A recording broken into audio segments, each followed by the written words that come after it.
Donald Trump has announced that he will pull the U.S. out of the Iran nuclear deal, a decision that has reverberated around the world. It is important to note that in February, the International Atomic Energy Agency (IAEA) said Iran was in compliance with the deal, something that was welcomed by the various parties, including the U.S.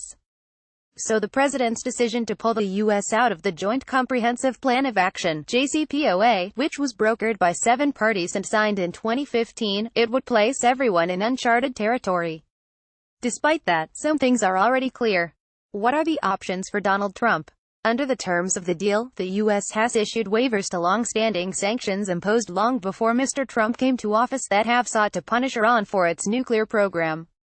Iran, in turn, restricted its program and allowed more international inspections.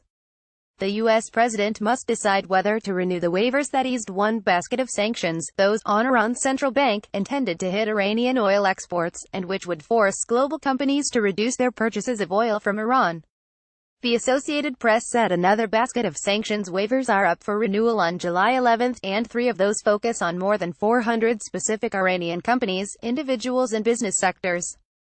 One of Mr. Trump's options, being called the nuclear option by some experts, would reimpose all the sanctions at once. That would put the U.S. in immediate violation of the deal's terms, which say sanctions remain lifted as long as Iran is complying with its terms. Almost everyone, including U.S. Secretary of State Mike Pompeo, has said Iran is complying. The most recent IAEA compliance report was in February. What is Mr. Trump's motivation? Mr. Trump has never hidden his distaste for the Iran nuclear deal, which he has referred to as the worst deal ever. At the same time, he has expressed a willingness to work to improve the arrangement. He has particularly objected the accord's sunset clause, which allows Iran to resume part of its nuclear program after 2025. While Mr. Trump may have concerns about the deal, many observers believe he is being put under pressure from hawks in his party who never liked the deal and figures such as Israeli leader Benjamin Netanyahu, who considers Iran an existential threat. Last week, the Prime Minister of the only country in Middle East generally believed to already possess nuclear weapons, claimed Iran was in breach of the 2015 deal and had been hiding its true intentions. For the other signatories to the deal, it also seems Mr. Trump likes the idea of being able to turn to his core supporters and say, "Look, I've delivered on another promise." Yet, there is concern that Mr. Trump has not thought through where this will lead. In a conference call for the media, organized by Diplomacy First, a group of former diplomats and officials seeking to retain U.S. participation in the deal, Jake Sullivan, former deputy assistant to Barack Obama and a senior advisor during the negotiations, said, "What will be immediately obvious after May 12 is that President Trump is throwing the United States and the Iran deal into a new nuclear crisis, essentially to cater to his political base, and neither the president nor his administration appear to have any strategy or plan for what comes next." Iran President Rouhani, U.S. ending nuclear deal will be historic regret. What about Europe? Senior figures from Britain, France, Germany and other members of the EU have urged Mr. Trump to stick with the deal, saying it is the best way to retain a handle on what Iran is doing and ensure inspection teams have access. Both French President Emmanuel Macron and British Foreign Secretary Boris Johnson have suggested the deal has sufficient elasticity to be strengthened and tweaked to satisfy Mr. Trump's concerns. Mr. Johnson appeared on one of the U.S. president's favorite cable shows, Fox and Friends, to urge him to keep with it. "We have to be tougher on Iran and we've got to fix the flaws in the deal," said Mr. Johnson. He said the agreement can help avoid a nuclear arms race, one that would also include Saudi Arabia and other nations in the Middle East. He added, "Plan B does not seem, to me, to be particularly well developed at this stage." On Monday, German Foreign Minister Heiko Maas said it was clear that the agreement had made the world more secure. "We don't think there is any justifiable reason to pull out of this agreement and we continue to make the case for it to our American friends," Mr. Maas said during a joint news conference with visiting French Foreign Minister Jean-Yves Le Drian. "We'll deal with the U.S. decision, but like Jean-Yves said, we want to adhere to this agreement." Yet the AP pointed out that while the EU has said it will remain with the deal even if the US pulls out, it might not matter much given that the global financial system is so interconnected and tied to the US. It would be almost impossible for anyone anywhere in the world to continue their business with Iran without risk of violating US sanctions.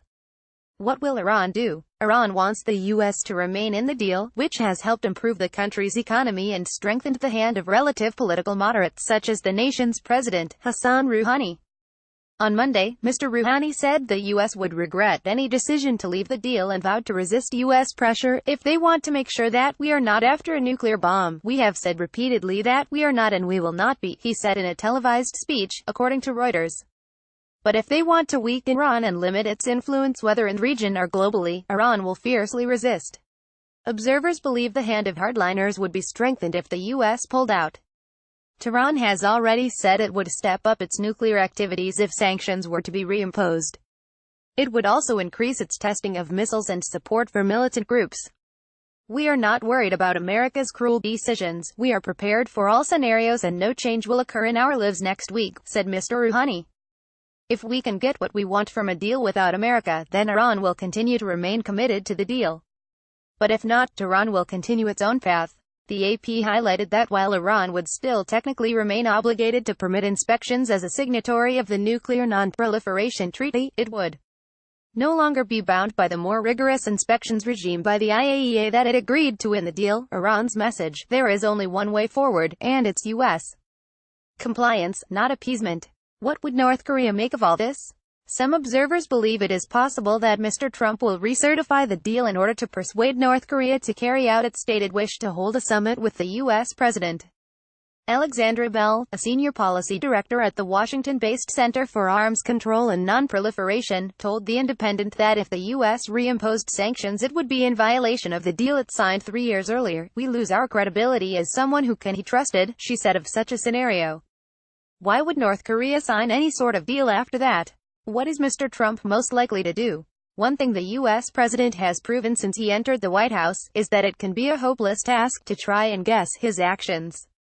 Mr. Sullivan, the former Obama advisor, said last week, "All signs right now point to the administration deciding not to issue the waivers that are coming up for renewal on May 12.